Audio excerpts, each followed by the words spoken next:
নমস্কার, welcome to যোগ সাধনা মুক্তি চ্যানেল। বন্ধুরা, আপনারা কেমন আছেন? হাঁটুর ব্যথা এখন সবার, ছোট বড় প্রত্যেকেই হাঁটুর ব্যথা নিয়ে, পায়ের ব্যথা নিয়ে কষ্ট পাচ্ছে। শীতকাল এবং বর্ষাকালে ব্যথা বেশি হয়। অনেক মা বোনেরা, ভাইরা যারা বিছানা থেকে উঠতে পারছেন না, শীতে তাদের এত ব্যথা বেড়েছে। কি করবেন বন্ধুরা? এত ব্যথাতে আপনারা প্রতিদিন ব্যথাতে তেল মালিশ করবেন। মালিশের তেল আপনারা ঘরে তৈরি করে নেবেন। অনেক নামি দামি কোম্পানির তেল বাজারে পাওয়া যায়। আমি আপনাদের আগেও জানিয়েছি, এখনও বলছি, আমি যে ভিডিওগুলো করি এখানে কোনো পয়সা খরচার ভিডিও না। এই ভিডিও দেখার পরে আপনারা নিজেরাই বাড়িতে করতে পারবেন, যে জিনিসগুলো আমাদের রান্নাঘরের ভেতরেই আছে। তাই মালিশের তেল কিভাবে তৈরি করবেন? 100 গ্রাম সর্ষের তেল, 2টো পেঁয়াজ, 10 কোয়া রসুন, 25 গ্রাম আদা, 2 চামচে কালো জিরে, 2 চামচে জোয়ান, 2 চামচ মেথি। কড়াইতে সর্ষের তেল দেবেন।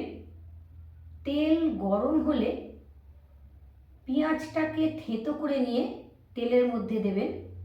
রসুন থেঁতো করে তেলে দেবেন, আদা থেঁতো করে তেলে দেবেন। তাহলে তিনটেকে একসাথে থেঁতো করে নিয়ে তেল গরম হলে তেলের মধ্যে দেবেন। তার মধ্যে কালো জিরে দেবেন, মেথি দেবেন, জোয়ান দেবেন। তেল খুব ভালো করে ফুটবে, টকবক করে ফুটবে। দেখবেন পেঁয়াজ রসুনটা লাল লাল হয়েছে। তেলটাকে নাবিয়ে নেবেন। ঠান্ডা হলে শিশির মধ্যে ঢালবেন। তেলের ভেতরে একটু দামি কর্পূর দেবেন। এই কর্পূর কিন্তু ভীষণ উপকার। এবং যেটা কমা কর্পূর আছে, 1 টাকা 2 টাকা করে যে কর্পূরটা আছে সেই কর্পূর নেবেন না, দামি কর্পূর। তাহলে তেল ঠান্ডা হয়ে গেলে তেলের মধ্যে বন্ধুরা কর্পূর দেবেন। যখনই মালিশ করবেন তেল গরম করবেন না। প্রতিদিন এই সর্ষের তেল আপনি মালিশের তেলটা রোদ্দুরে রাখবেন। তেল গরম হলে বন্ধুরা রোদ্দুরে বসে বসে মালিশ করুন না, ধীরে ধীরে। দেখবেন আপনি ব্যথা থেকে অনেক আরাম পাবেন। ব্যথায় সত্যি বন্ধুরা খুব কষ্ট, ভীষণ কষ্ট। মানে হাঁটা চলা যায় না, উঠবোস করা যায় না, কোনো কাজ করা যায় না। অসহ্য যন্ত্রণায় চোখ মুখের ওপরে আপনার ছাপ পড়ে। তাহলে মালিশের তেল বন্ধুরা আপনারা গরম করবেন না কোনোদিনও। তেল তৈরি হয়ে গেলেই তেলকে ঘরে রাখবেন। রোদ্দুরে প্রতিদিন তেলটাকে রেখে গরম করে সেই তেল দিয়ে মালিশ করবেন। মালিশটা রোদ্দুরে বসে করবেন। মধ্যে হলুদ আর মেথিকে গুঁড়ো করবেন। বাজার থেকে আদা শুকনো কিনতে পাওয়া যায়। এই হলুদ, মেথি এবং শুঁটকে একটা শিশির মধ্যে রাখবেন ভালো করে মিশিয়ে। ব্যথার অভ্যর্থ ওষুধ প্রতিদিন সকালবেলায় 1 চামচে খাবেন 1 গ্লাস গরম জল, বিকেলবেলায় 1 চামচে খাবেন 1 গ্লাস গরম জল। এটা সন্ধেবেলায় খাবেন। তাহলে হলুদ আবারও আপনাদের বলে দিচ্ছি, 100 গ্রাম অথবা 50 গ্রাম নেবেন। হলুদকে বাড়িতে শিলে থেঁতো করবেন। মেথি শুকনো খোলায় নেড়ে নেবেন। তাহলে হলুদকে মিক্সির মধ্যে গুঁড়ো করলেন, মেথি 50 গ্রাম মিক্সির মধ্যে গুঁড়ো করলেন, আদা শুকনো বাজার থেকে কিনে নিয়ে এলেন, তিনটেকে একসাথে মিশিয়ে একটা শিশির মধ্যে রাখলেন। প্রতিদিন সকাল সন্ধে 1 চামচে করে খাবেন 1 গ্লাস ঈষদুষ্ণ গরম জল। বন্ধুরা, কেন আপনাদের আজকে বারবার ব্যথার ওষুধের কথা, ঘরোয়া ওষুধের কথা জানাচ্ছি? এখন এই ব্যথা যে প্রত্যেকে কষ্ট পাচ্ছে, আর ঘরোয়া ওষুধ যেখানে আপনাদের একটা পয়সা খরচ নেই, শুধু একটুখানি আপনাদের একটু করে নিতে হবে, যেগুলো আমাদের রান্নাঘরেই আছে। প্রতিদিন রসুন খাবেন।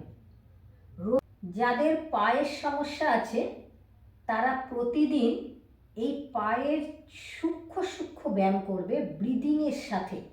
তাহলে একদিকে ব্রিদিং এক্সারসাইজ করছে আর একদিকে পায়ের এক্সারসাইজ করছে, দুটো ব্যায়াম একসাথে করছে।